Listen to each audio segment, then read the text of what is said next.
Sound of the Britannia Coconut Dancers. Their annual Easter boundary-to-boundary street dance is under threat from new regulations which change the way that their traditional parade has to be run.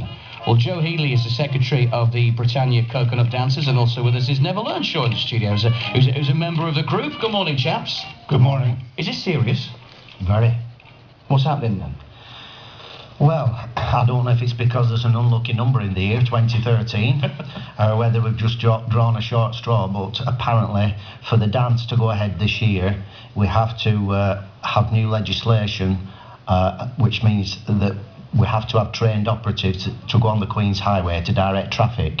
Right. It's unprecedented because in all the years of coconut dancing, particularly the boundary-to-boundary dance, there's never really been any serious road traffic incident in living memory. Just explain what when it happens and what the actual boundary-to-boundary dance is.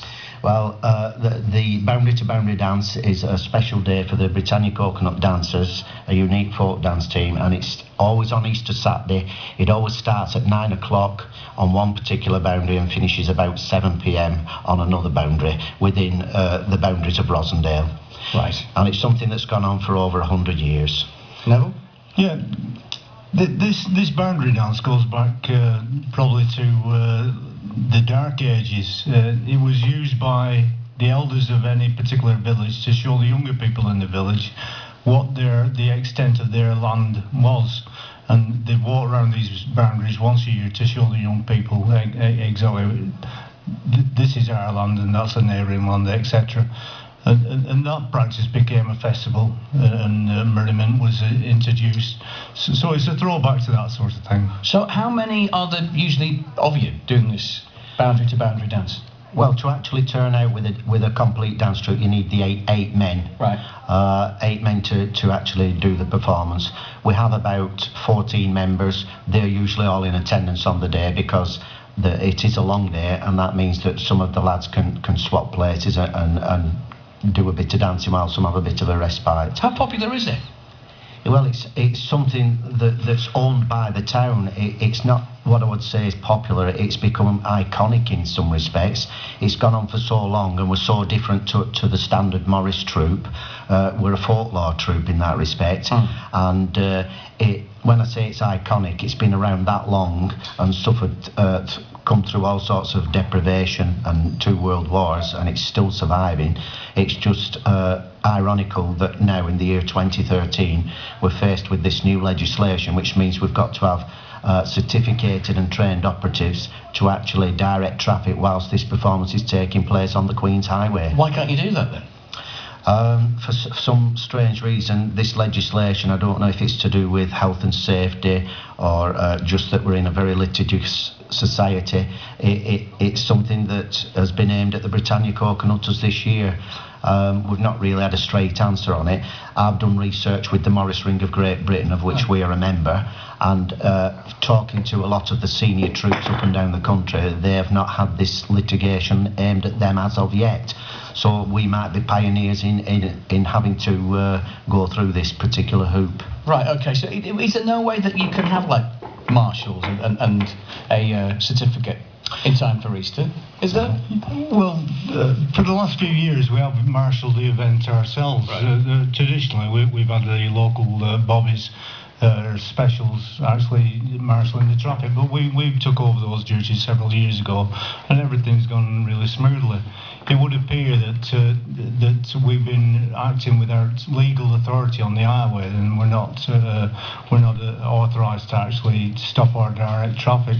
And to get around that, our 3 of our marshals will have to be trained up to a certain standard, but that training involves areas like setting up temporary street lights, control lights, street signage and street barriers, none of which appertains to the tasks that we have to perform on the days. But we've had to bite the bullet and agree to send our marshals on this particular course just to get this piece of paper. So you are going to get the piece of paper, and the boundary to boundary is going to be happening this Easter, is it? It certainly is, as far as we're concerned.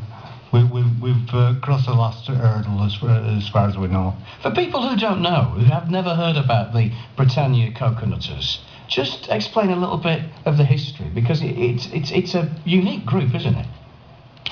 Yeah, I mean, the story goes, and it's a story that's handed down from generation to generation. There's nothing particularly been recorded in writing.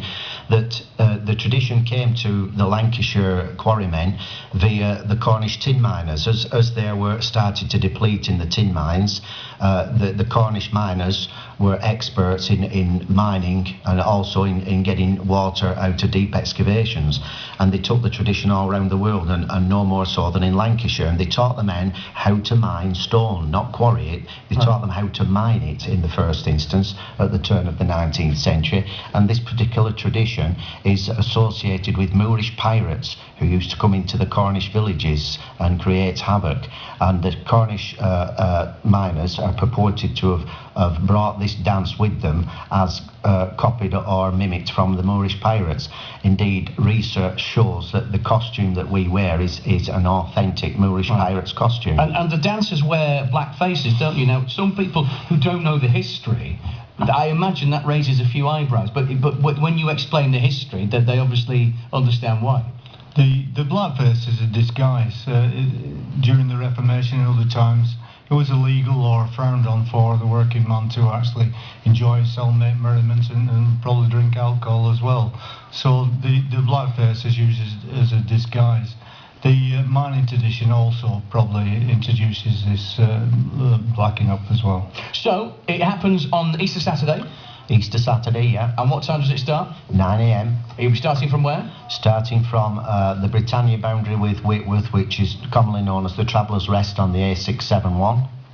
And then it proceeds through the town towards Bacup and down through Statstead and Rosendale towards the Glen, where it finishes at about 7 p.m. Well, thank you very much for joining us, and good luck on Easter Saturday. Thank you very much. Thanks a lot. That's Joe and Neville from the Britannia Coconut Dancers.